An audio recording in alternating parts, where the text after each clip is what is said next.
Hello, everybody, and welcome to the only show on the internet that breaks down Beach Boys productions in excruciating detail. This week, we're going to be talking about a wildly beloved Beach Boys track among fans called Kiss Me Baby.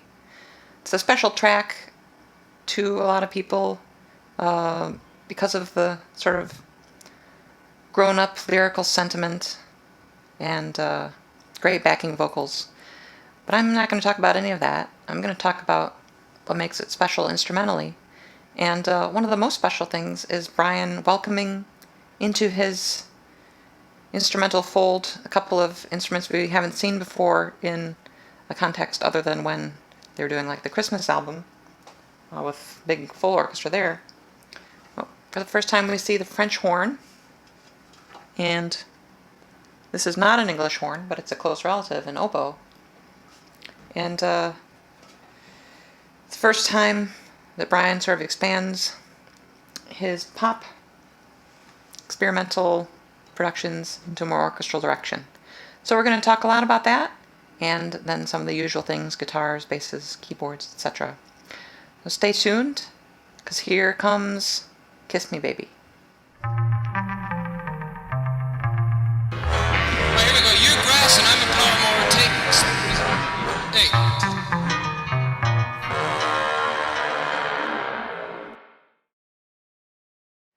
So, like I said before, the title card. This is the first production where Brian, outside of a full orchestral thing like the Christmas album, welcomed in these slightly rarer to see in a pop setting instruments like the horn here. And it's clear that he doesn't really have a fully baked idea of what to do with them other than sort of his usual thing. The English horn, which is like an oboe but plays a little lower and has a slightly different tone, but I don't have one, so I used an oboe. In this arrangement, Brian uses it sort of as another sax, and it's really part of the sax section, which I'll discuss really isn't much of a section at all. We'll get into that later. But it behaves as sort of one of the sax choir. But it also has its own little important role of playing, I guess you call it a melodic fill or something like that, which we'll highlight when I break down the track. And then the French horn shows up, and I don't know how Brian was thinking about the horn, but it seems like whenever the horn shows up, he thinks of it as playing these big sweeping leaps, because you see it in this and you see it in God Only Knows. He likes these big glissandos, or as close as you can get, these sweeps. And the horn is notoriously difficult because of its ability to do these sweeps. It's a very long tube. It's something like 12 feet long if you uncoil all this. And that allows, without getting into a big scientific disquisition, that allows us to play more notes on the harmonic series more easily than a trumpet, which is higher. So even without pressing down any buttons, you have a lot of room to play notes.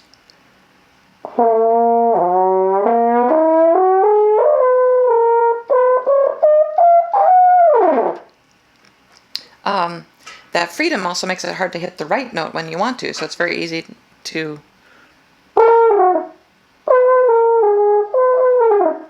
slip out of the note that you wanted to play into something else. And so I found it very hard to play this part because Brian's asking for these big leaps, like, let's see if I can hit here. Da, da, da, da.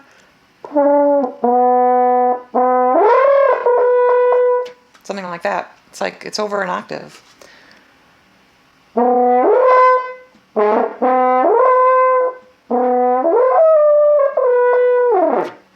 I get it for the track, so forgive me for not getting it now. But the point is, he asks for these big leaps, and you see it in God Only Knows too, which we'll talk about when I cover God Only Knows. But Brian kind conversely doesn't really exploit the horn for its other useful qualities, like, rich chords or whatever. He thinks of it as a sort of sweeping instrument. So let's just go over to the track analysis suite, and we'll talk some more about the individual things, but I just wanted to specifically highlight these guys, neither of which are easy to play, as it turns out. So we'll see you over there, and we'll talk more. Alright, here we are in track view, and let's start to talk about the production. Starting from the bottom up, I'd love to talk about the drums, but they're just so ineffable, I guess, that I can't really reproduce them properly without a real drum set. So let's just suffice it to say that Hal does a lot of very busy fills, a lot busier than he has done a lot of the recent contemporaneous stuff to the Today album. So listen to that when you listen to the real recording. Just how busy he is, and of course how great he sounds. But moving up from there, let's talk about basses. Well, first of all, let me mention that all of the basses and guitar players on this session tuned down a half step. So instead of the normal E to E tuning, they tuned to E flat to E flat. And that was not a unique thing for this record. They tuned down not only on this cut, but on I'm So Young and When I Grow Up. So it's clearly a thing that maybe Brian wanted a more open sound than you can get in keys with more than two flats. But these are session pros. As far as I can tell, Carl doesn't play on this. So it's not accommodating any lack of ability. It's just that Brian wanted the sound of an open, ringing guitar with open E strings and A strings, even though the song is in E flat. So that's easily accomplished by tuning down. So let's see. The basses. On the contract, it's listed as a Fender bass and a bass. Now, to my ears, it really could just be two Fenders, but it could also be a Fender and a Dano, and that's what I played here. And they're fairly understated. Not much going on that's special about them. The Dano, you really have to play kind of delicately for it not to sound really Dano-y. So unlike a track like I Get Around or something where you really want to bring out the honk of the Dano, you can't do that here if it was a Dano. If it's a Fender, you can play a little more aggressively. But so here's the sound of the Fender versus the sound of the Dano. Dano, Fender. And I've panned them sort of medium left and right, which you couldn't have done on a 3-track, but we're not on 3-track. Alright, so that's that sound. Now moving up from there, we have a couple of archtop acoustic guitars playing rhythm. And unlike some previous productions that I've talked about, the acoustic guitars in this situation are really not part of like a wall of sound whole. They really stick out as a featured guitar. You can really hear what it's doing the whole time. And it's not in the background, it's very much in the forefront. From what I can tell, it starts out with just one archtop playing, and then the second joins after the first chorus.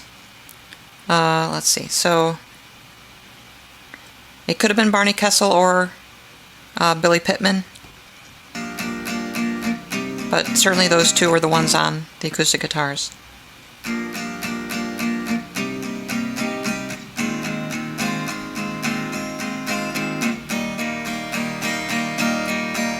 Here's what one of them sounds like. And then later when the second one joins, they kind of become one big guitar guitar. It almost sounds like a 12-string at times, but it's just two 6-string arch tops.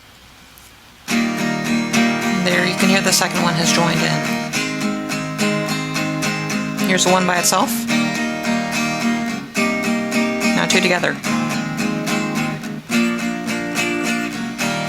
And here's the second one alone.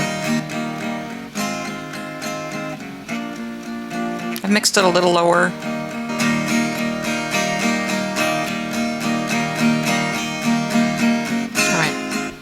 So oddly enough, a prominent acoustic guitar part is notable at this point, because so much during this time they're really relegated to being this sort of monolithic wall of sound, but not this time.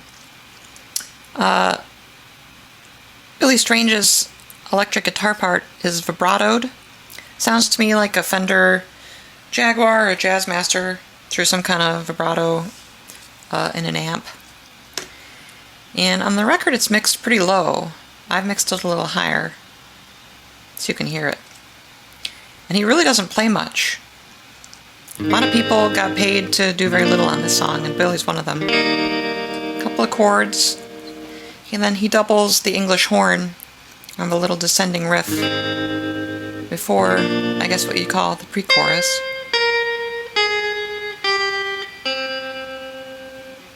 That's really all he does. Nice easy session for him.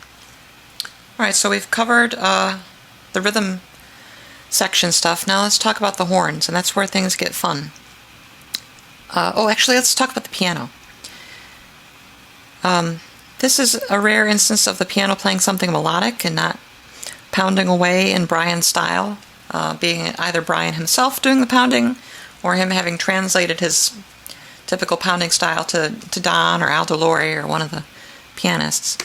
So there's this really nice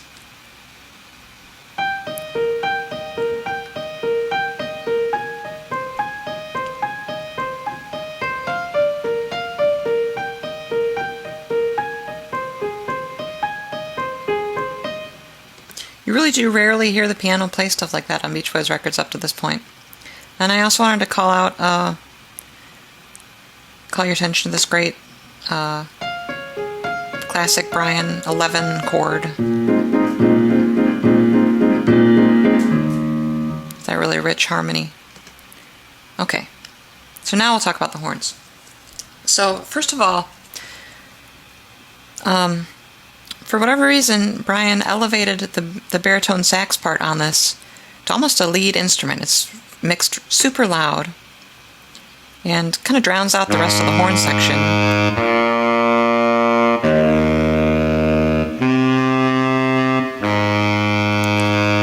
Really becomes almost a third bass.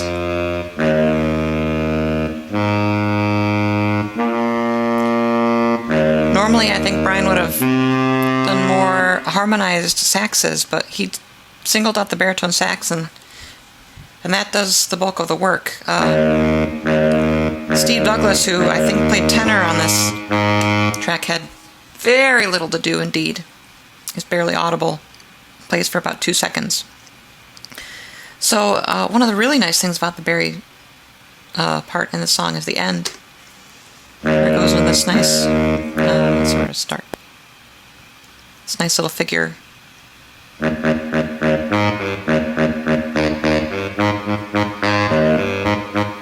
It's a nice counterpoint and a sort of staccato insistence with the more flowing backing vocals.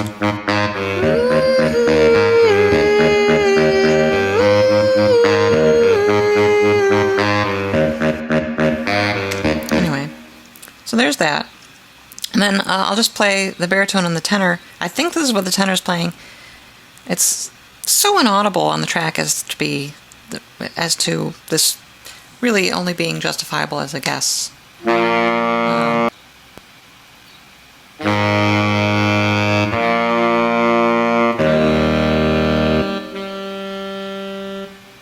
That's pretty much all Steve plays.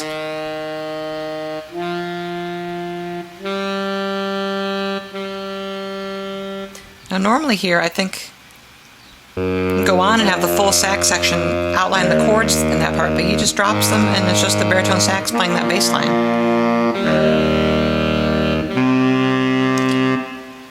Now, another thing where normality is set aside is instead of having another tenor playing the third part in that little choir there, Brian gives that part to the English horn, which I have played on oboe. So let's just start with hearing the oboe / English horn part on its own.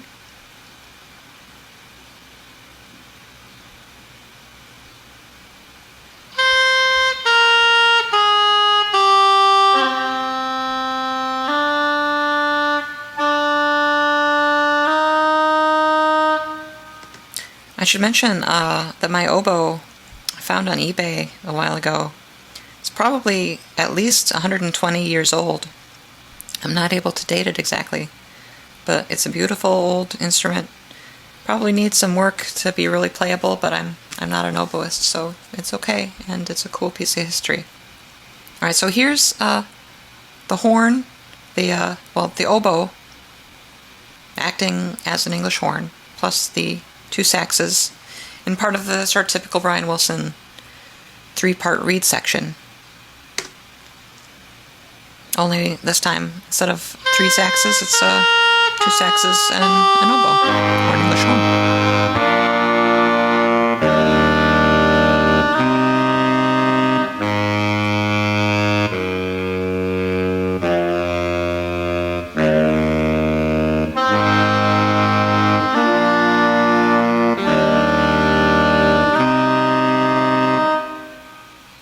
Alright, so one thing left to talk about now, and that is the horn, or the French horn as it's commonly known, even though it's German. Like I mentioned in the intro, it's these big sweeps. And I did my best. I'm no Dave Duke.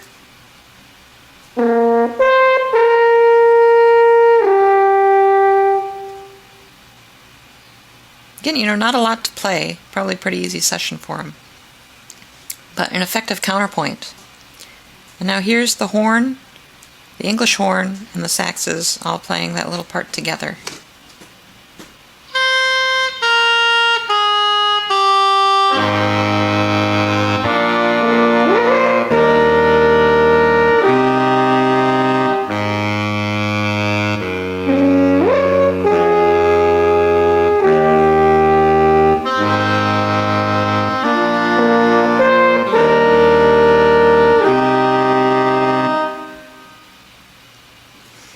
There's that. Well, let's hear Billy and the English horn playing their little line together. So